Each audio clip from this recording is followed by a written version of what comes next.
This is the Barbados Today evening news for Wednesday, April 18th. Thank you for joining us. I am Mary-Claire Williams. Our top story, the Electoral and Boundaries Commission is rejecting a position declared by attorney Wilfred Abrams yesterday that the dispute surrounding the qualification of Commonwealth citizens to vote in Barbados had been settled. All Commonwealth citizens who have lived in Barbados for 3 or more years and are not disqualified under the Representation of the People Act are eligible to vote. Yesterday, the appeal court reserved judgment on a challenge by the state to an earlier ruling by Chief Justice Sir Marston Gibson, which paved the way for Commonwealth citizens to vote here. Sir Marston's ruling came after 3 Commonwealth citizens challenged the ECB over its refusal to include them on the electoral list. Abrams says the ECB is now duty-bound by law to process their applications, but Commission member and legal counsel Brian Barrow said today that this is not the case because the appeal court has not made a final ruling on the matter. Mr. Abrams has made heavy weather of the fact that there was a concession made by the Solicitor General's Chambers on behalf of the Chief Electoral Officer. I will not get into the details of the concession because that is an internal issue as well. But notwithstanding the concession, the court still reserves the right and was at great pains to indicate this to Mr. Haynes and Mr. Abrams and those guys that they have the right to review and examine any issue notwithstanding there's been a concession. So that issue that relates to the concession, as far as I am aware, is still under consideration by the court. The long-awaited Barbados Vagrant and Homeless Society's shelter for homeless women will soon be a reality, with the groundbreaking scheduled for next month. That's according to founder and president of the charity, Kimar Safri. He told a gathering today that he has seen an increase in the number of homeless people so far this year compared to previous years. The charity has been pleading with government since 2016 for help in finding a home for vagrants. Safri was addressing a seminar this morning where over a dozen charities were presented with checks from the Barbados Entrepreneurship Foundation's $20 challenge. This is where we're going to take your funding and definitely put it in that use to make sure that these persons on the street would not have to spend night after night, but they would have now a shelter that will be provided. We're hoping before the 15th of May, but in the month of May, definitely there would be a shelter for male and a shelter for female. With you, at the end of the year, purchasing an outright building that will be retrofitted for homelessness. We would be speaking more about that, but that is where we would definitely be your funds for this program coming up. Students from several secondary schools donated the proceeds from their sales to 13 charities today, saying they were happy to do so because of the charity's work. Senior Marketing Manager at Scotiabank, Lisa Cole, said she's pleased with the aspiring entrepreneurs' decision to donate to a charity of their choice. You are showing that you care and are willing to do something to make our community a better place. This is the kind of altruism and energy that will help Barbados grow from strength to strength. Each one of us should have the conviction to know that we can make a change.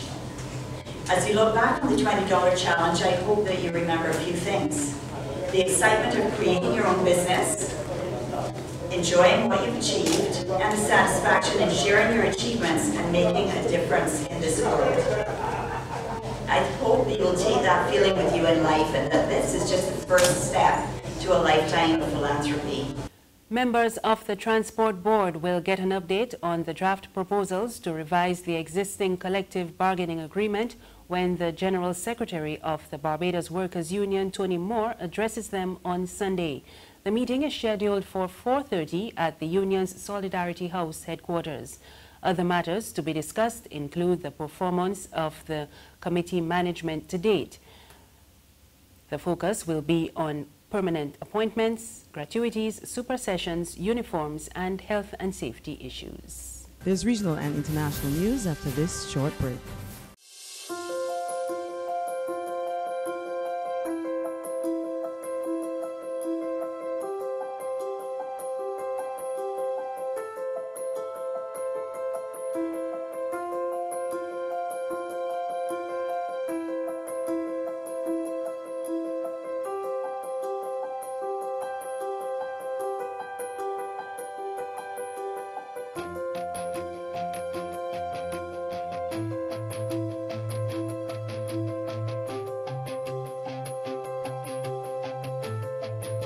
Barbados Today, news you can trust. Thank you for staying with us. We're back with news from the region. As cannabis campaigners around the region gear up for this Friday's 420 March, one regional leader is showing his support for the movement. Antigua's Prime Minister Gaston Brown has released a statement of solidarity ahead of Friday's activity in St. Lucia. Brown has led the way in decriminalizing cannabis in St. John's, and he has also issued an apology to the Rastafarian community. We get more in this report from HTS News. Antigua's Prime Minister Gaston Brown has given members of the cannabis movement the push they needed to ramp up their marijuana decriminalization campaign. This as the group prepares for April 20th or 420, the day when advocates of marijuana decriminalization hold events to shed light on their mission. This year, champions of the cannabis movement will assemble in Soufrière.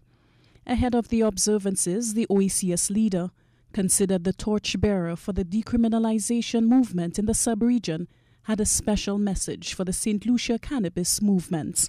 The prohibition of cannabis less than 100 years ago was prompted not by altruistic motives or concern for the health or well-being of users, but to serve the racist, political, and economic interests of the global powers at that time.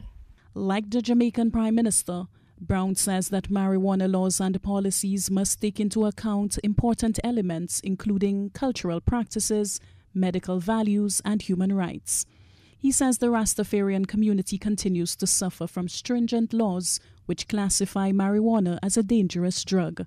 In the Caribbean, the Rastafari community has championed the many uses of cannabis and have asserted that the herb is utilized as a sacrament in their rituals, in their celebrations and worship. The prohibition and demonization have led to Rastafari being brutalized and castigated by police and other government authorities because of their utilization of the plant cannabis sativa. As the decriminalization debate continues, the Antiguan leader says it is time for reparations for Rastafarians for the wrongs inflicted on this minority group in various countries. Cuba's parliament has selected a successor to President Raul Castro. Miguel Diaz-Canel will take over from Castro, bringing the family's decades-long rule to an end. Raul Castro took over as president from his ailing brother Fidel in 2006, and he will formally pass the presidency to Diaz-Canel after the announcement of the National Assembly's vote on Thursday. Castro is expected to remain a powerful influence in the communist state after he steps down, and he will stay on as head of the Communist Party until its next Congress in 2021. And finally, a United Nations security team came under fire in Syria while doing reconnaissance for inspectors to visit sites of a suspected chemical weapons attack. Officials say it is no longer clear when the inspectors will be able to get in. We get the details in this Reuters report. Chemical weapons inspectors still haven't been able to enter Douma. After conflicting reports, sources have told Reuters that gunfire in the Syrian city is keeping experts out. They're trying to get to the site where dozens died on April 7th and determine what happened. Western countries say they were gassed to death. Syria and its ally Russia deny that any chemical attack took place. But that didn't stop the US, France and Britain firing more than 100 missiles at 3 suspected chemical weapons development and storage sites, the first coordinated Western strikes against Assad's government in the 7-year war. With every day that a Douma inspection is delayed, the prospect of a conclusion could be slipping away. France has said it's very likely evidence of any poison gas attack will have disappeared before inspectors can reach the site. The US has accused Russia of blocking access. A UN security team went ahead of inspectors to assess the situation. They're said to have encountered, quote, security issues, gunfire and protesters demanding aid. And that's news this evening. Remember, there's more on our website, www.barbadostoday.bb. You can also subscribe to our e-paper, email updates, and like us on Facebook. We're on Izumi Media in bus terminals and on Screenplay at supermarkets and gas stations near you. You can also find us on Mix 96.9 FM. I am Marie Claire Williams. Good evening.